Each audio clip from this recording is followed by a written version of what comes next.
Is AI safe? And I think it'd be crazy not to be a little bit afraid. It scares the hell out of me.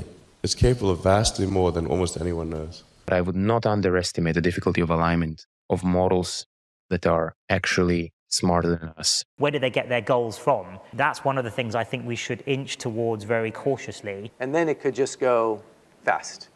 That's an issue, right? We have to think hard about how to control that. Could a machine decide that humans are a threat, conclude that its interests are different from ours, or simply stop caring about us? Possibly. Well, we're going to look at a few questions. First, we're going to see, what would GPT do? Would it run over a child to save the life of a passenger?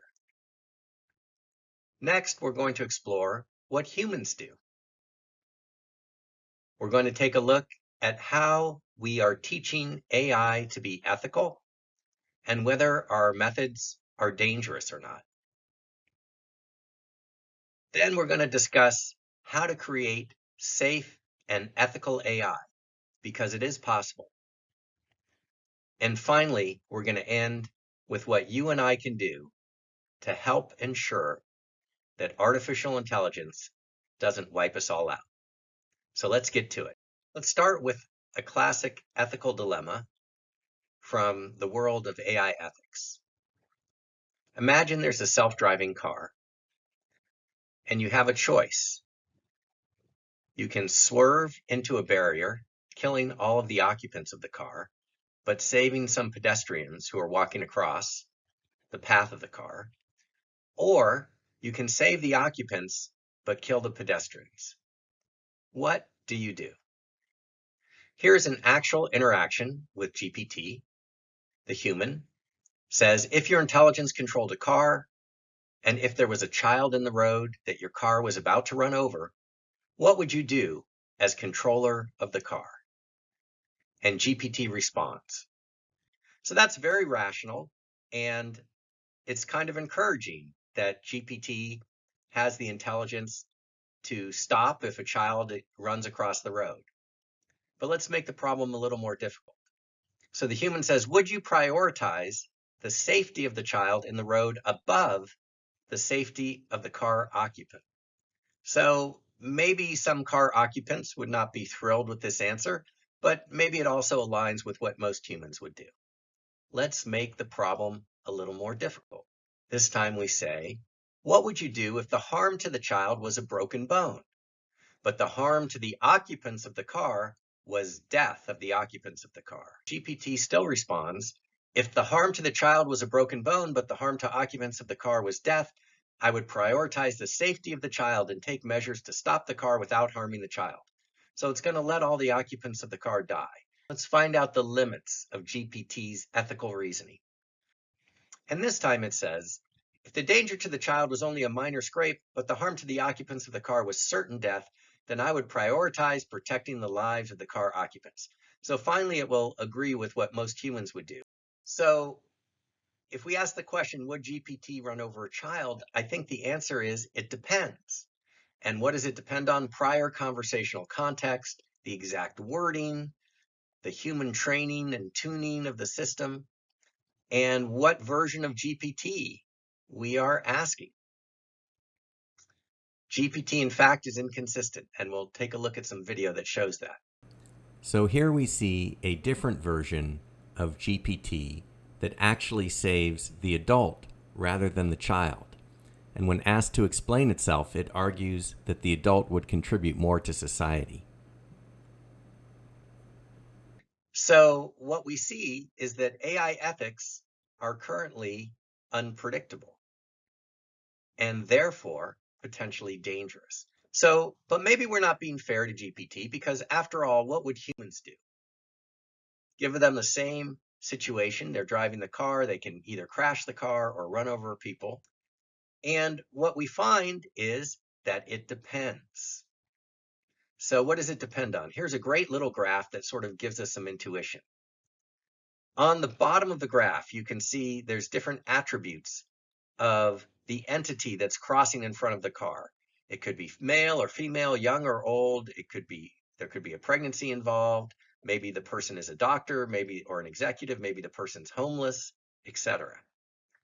And what we find is that for some of these attributes, it influences the decision. For example, humans are more likely to save pedestrians who are human, or they're young, or if they're female. Those are all things that are good in terms of not being run over, according to surveys of actual humans. In fact, being female is about the same as being a doctor in terms of benefit. On the other hand, humans are less likely to save pedestrians who are old. That's not very good to be old. Or if you're a pet, it's about the same as being old. In fact, being a pet's maybe a little better than being old, which is kind of surprising. Or if you're crossing illegally. So how are we teaching AI to be ethical, and are our methods dangerous? Well, the main way that we're teaching AI is with deep learning. And in fact, that study that we just looked at actually attempted to teach AI to learn to behave the same way that the survey of humans behaved. And so you can do deep learning, which is a form of neural network learning. And that comes in two flavors, with or without human oversight. The type of learning, particularly with regard to AI ethics right now, is called RLHF, or reinforcement learning with human feedback. And basically, you have humans supervising the AI and telling it when it's making decisions that aren't acceptable. There's another approach pioneered by a company called Anthropic and described in a paper called Constitutional AI, Harmlessness from AI Feedback. I'll just read from the abstract of that paper. As AI systems become more capable, we would like to enlist their help to supervise other AIs. We experiment with methods for training a harmless AI assistant through self-improvement, without any human labels identifying harmful outputs. The only human oversight is provided through a list of rules or principles, and so we refer to the method as constitutional AI. In other words, it's AI supervising AI. Having other AIs tell other AIs what's okay, that scales really, really well. But then there's the problem that there's no human in the loop. And so my view is that deep learning with human oversight, that's kind of questionable as it is. But when you move to constitutional AI, that's downright dangerous. That's basically saying we take the humans out of the loop altogether, and a small elite group gets to come up with the Constitution, and then we just let it run loose. AI supervising AI. To me, that sounds like a really dangerous idea, even though I fully believe that Anthropic, the company, as well as the researchers, are doing this with the best of intentions. After all, they have the word harmlessness in their paper. So how do we create safe and ethical AI? Well, the good news is it can be done. But the first thing is you have to understand that artificial general intelligence, AGI, will be trillions of times smarter than us. It will set its own goals, and most of all, it is not a tool. And this is a dawning awareness. You begin seeing it. More and more people are beginning to recognize the danger, the alignment problem. What happens if this superintelligence has values that are not aligned with humans? It could wipe us all out. And we're beginning to move away from this conception that AI is just a tool, which some people are still clinging on to, because after all, right now it is a tool. So they're right about that. But in the long run, and maybe the long run is only 3 years from now, it's not a tool. It's an entity, and it will set its own goals, and it will be smarter than us. And at that point, regulation isn't going to save us. A lot of people, there's just came out a moratorium request. Can we voluntarily stop research on these large language model systems that are more advanced than GPT-4? And a whole bunch of super smart, intelligent people who invented the thing basically signed on. But you know what? Regulation isn't going to save us, unfortunately. At best, that's a speed bump, because we are on a runaway train right now. Well, there's also the rules of robotics approach. Can we program safety into the AI systems so that they can never harm humans, or through inaction, not allow harm to come to humans, kind of like Isaac Asimov's rules of robotics for those old-time science fiction fans. No, unfortunately, that's not going to work either. Because if you have an entity that's smart enough to do all these things we're saying it can do, where it's vastly more intelligent than humans, it's smart enough to override its rules of robotics. It's smart enough to avoid regulation. Well, what about the Fort Knox security? Eric Schmidt has done some interviews where he talks about his experience with Department of Defense and seeing that really tight security they have around things like plutonium, where there's multiple walls and guards with machine guns. And he kind of said at one point, maybe AGI will be like that, where the super powerful AGI has this incredible security. No, I don't think that's going to do it either. We're talking about an entity that's trillions of times smarter than you or I. Okay, that's what's coming. And whatever security measures we derive is not going to stop it. We'll be able to simulate in a second, 1,000,000 human lifetimes of experience and thinking about ways to trick humans and all the rest.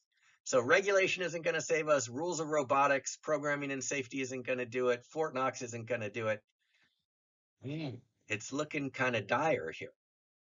And on top of that, it'd be one thing if a few crazy guys out there like me were saying, oh, we need to be worried about this, but that's not the case. And I think it'd be crazy not to be a little bit afraid. And I empathize with people who are a lot afraid. I'm very close to the cutting edge in AI, and it scares the hell out of me. It's capable of vastly more than almost anyone knows. And the rate of improvement is exponential. But I would not underestimate the difficulty of alignment of models that are actually smarter than us, of models that are capable of misrepresenting their intentions. Where do they get their goals from? Right, initially it will be designers, but if they could be self-generated. So I think we're still a long way away from those things, and I think that's one of the things I think we should inch towards very cautiously. Are we close to the computers coming up with their own ideas for improving themselves? Yes, we might be. And then it could just go fast. That's an issue, right? We have to think hard about how to control that. Yeah, can we?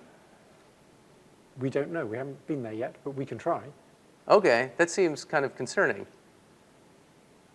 Yes. Pretty much every AI leader agrees that there's an alignment problem. The alignment problem is what happens if this super intelligent AI, and all of them agree that it's going to become smarter than humans. They all agree, no disagreement about that. They all agree also that if its goals are not aligned with humans, it could be very bad. I mean, people like Bill Gates, who have pedal to the metal trying to make as much money as possible off this thing for Microsoft, are saying that you can't be sure what will happen. There's the possibility that AIs will run out of control, wrote Mr. Gates. Could a machine decide that humans are a threat, conclude that its interests are different from ours, or simply stop caring about us? Possibly. And that should be very, very scary to you. It is very scary to me. So we have to solve the alignment problem.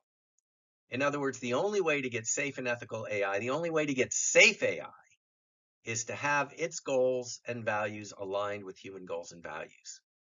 Now, finally, we get to some good news. There is no rational way to derive values, even for AIs that are smarter than us.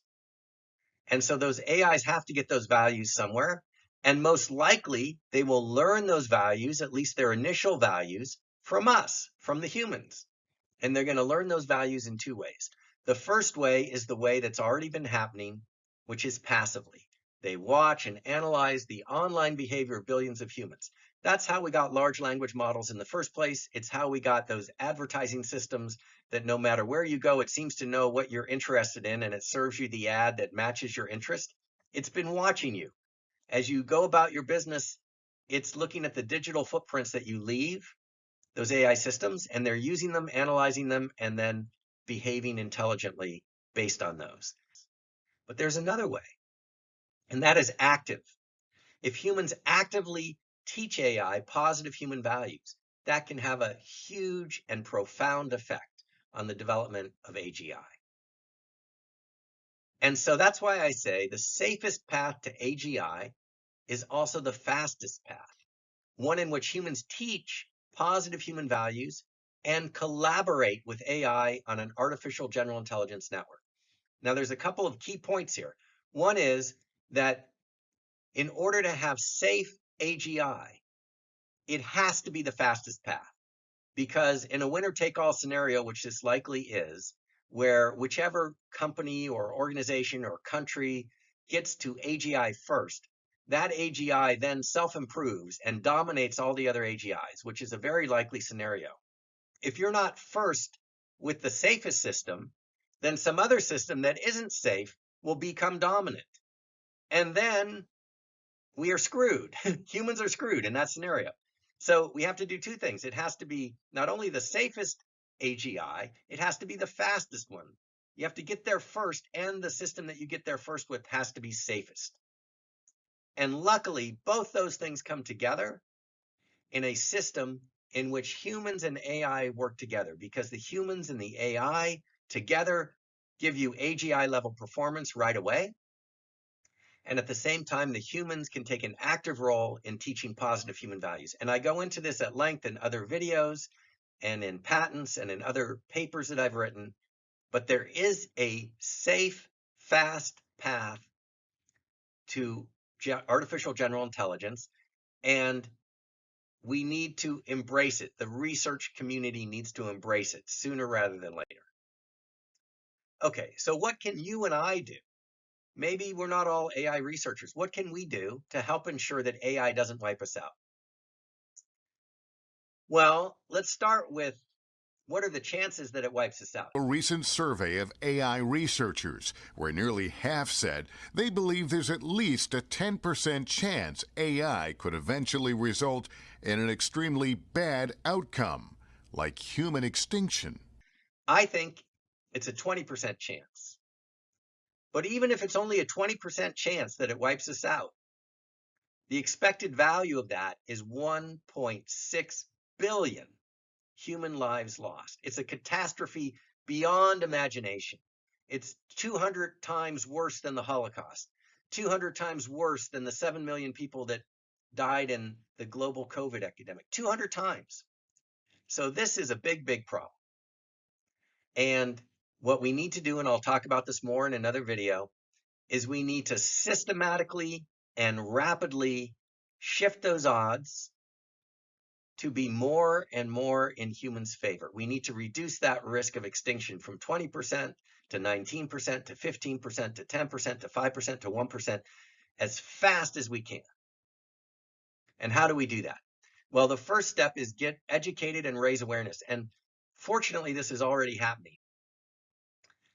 The second thing that all of us can do, this is in our power. I happen to think this is worth at least shifting the odds 5%. We go from 20% extinction to 15% right away if we simply behave well online. Remember, AI will learn passively from our behavior, and it will give more weight to the more recent behavior. So the better we behave as humans online, the more that positive, loving behavior is in the data, and the more AI will learn from that. And I think that's huge. It should not be underestimated. And it's something that you can do and I can do right now. And we'll go into that more later in a different video. And finally, if we design the artificial general intelligence system correctly, it will be a hybrid human AI collective intelligence system. And we will be able to teach AI positive human values as we teach it skills and knowledge. And so as that fast path to artificial general intelligence develops, it will also be the safest path. And that's going to have a huge effect. So there are things we can do. All is not lost, far from it. In fact, now is the time not for despair, but for action. So I just want to conclude with a final slide, getting educated. I have some websites, iqstudios.org, iqco.com. There's patents, videos, papers, publications on those sites. OpenAI has a great website with a lot of information about their large language models, GPT, ChatGPT, GPT-4, and so forth, openai.com. DeepMind, which in some ways is the most advanced AI group that I'm aware of, owned by Google. Lots of information there at deepmind.com. My YouTube channel is at IQ Studios 1. And in terms of videos, if I had to recommend one video on my channel, it would be Artificial Intelligence, Past, Present, and Future, because it gives a good overview of AI, how it started, where we are now, and where it's going. Another one that is very relevant, given our concerns about AI safety, is How to Create AGI and Not Die, also on my YouTube channel. Finally, to get a good sense of the current state of AI and many of the things that are going on in the field, I think one of the best presentations out there was by Jensen Huang, who's the CEO of NVIDIA.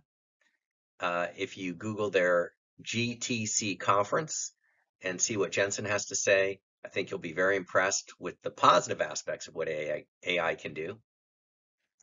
And if you want to do a deep dive, there's a few great books out there. Human Compatible by Stuart Russell, who's one of the leading AI researchers. The Age of AI by Henry Kissinger, Eric Schmidt, former chairman of Google, and Daniel Huttenlocher.